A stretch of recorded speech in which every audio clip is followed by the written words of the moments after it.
बिल्कुल आत्म मंथन करने की बात तो हो ही नहीं रही है राकेश शुक्ला जी। यहाँ तो चिंतन भी नहीं होना, आत्म मंथन भी नहीं हो रहा, केवल आरोप और प्रत्यारोप और ये कह देना कि उनका तो कद नहीं था, वो तो कुछ नहीं थे। ऐसी ही बातें लगातार चल रही है और यहाँ नहीं, हर प्रदेशों के अंदर ऐसी स्थितियां हैं। राजेंद्र जोशी जी, अगर आप देखें एक लड़ाई और वहाँ है, वो लड़ाई और लगभग उसे आप देखेंगे वो सभी प्रदेशों के अंदर भी उसकी एक हम कहेंगे छाया पड़ी हुई है। जो वरिष्ठ है और जो युवा है, ये जो दो पीढ़ी का जो गैप है वो खत्म होने का वहां पे नाम नहीं ले रहा। और आप देखेंगे शायद यही कारण है कि जो चीजें आज हो रही हैं, राहुल गांधी की टीम कुछ और कहती है और जो वरिष्ठों की एक टीम है वो कुछ और कहती है। और उसका सबसे बड़ा उदाहरण, क्योंकि आप उत्तराखंड से आप यहां पे भी देखेंगे कि हरीश रावत एक तरफ और एक तरफ ऐसे लोगों का एक हुजूम है जो ये कहता है कि वो कुछ नहीं है। ऐसे में जहां आपके पास ये स्थितियां सब जगह है, चाहे वो आप पूरी कांग्रेस का देख लें, वहां भी यही लड़ाई चल रही है। और भले ही कोई कुछ कहे या ना कहे, लेकिन जब तक ये बैठ के वरिष्ठ और युवा आपस में बैठ के एक जिम्मेदारी तय करने की बात नहीं आएगी और वो जो मार्गदर्शक सही में होना चाहिए वो नहीं आएगी, तो स्थिति ऐसी रहेगी। क्योंकि इसका सबसे ताजा उदाहरण तो उत्तराखंड ही है कि जहां पर पूर्व मुख्यमंत्री की कोई सुनने को तैयार नहीं है, कह रहे हैं कि उनके बस का कुछ नहीं है, उन्होंने तो चुनाव ही हरा दिया, 60 की 60 सीटें उन्होंने हरा दी। इस तरीके के आरोप प्रत्यारोप जब आने शुरू हो जाएं तो आप समझ सकते हैं कि स्थिति कहां है। आज आपके यहाँ पे अपने ही वरिष्ठों का सम्मान नहीं रहा और आपके सामने अभी भी किस तरीके की बातें आ रही हैं, कैसे देखते हैं राजेंद्र जोशी जी? ये भी एक अहम इसमें एक मुद्दा है जी। देखिए, हरीश रावत जी ने आज एक ट्वीट किया है जी, फेसबुक में एक टिप्पणी करी है जी, उन्होंने।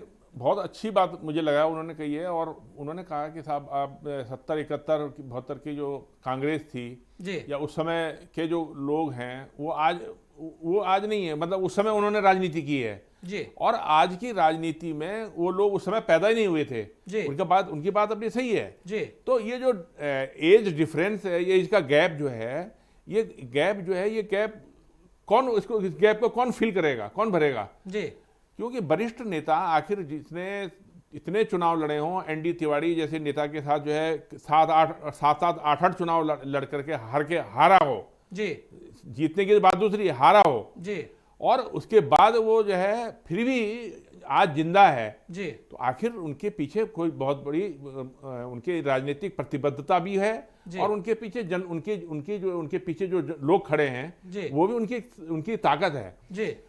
आज वो लोग उनके साथ कंपटीशन करते हैं कि जो लोग कल के राजनीति में आए हुए हैं जी।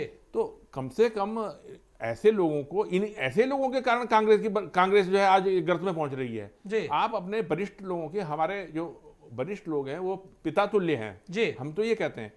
आप अपने वरिष्ठ लोगों की बात नहीं सुनोगे या अपने घर में माता पिता की बात नहीं सुनोगे तो भैया आपको जो है रास्ता दिखाने वाला कौन रहेगा जी? जब आपको रास्ता दिखाने वाला की बात आप नहीं समझ रहे हो, आप कह रहे हो ये तो ऐसा ही नेता है जी, ये सड़क का नेता है, ये कभी चुनाव नहीं जीता।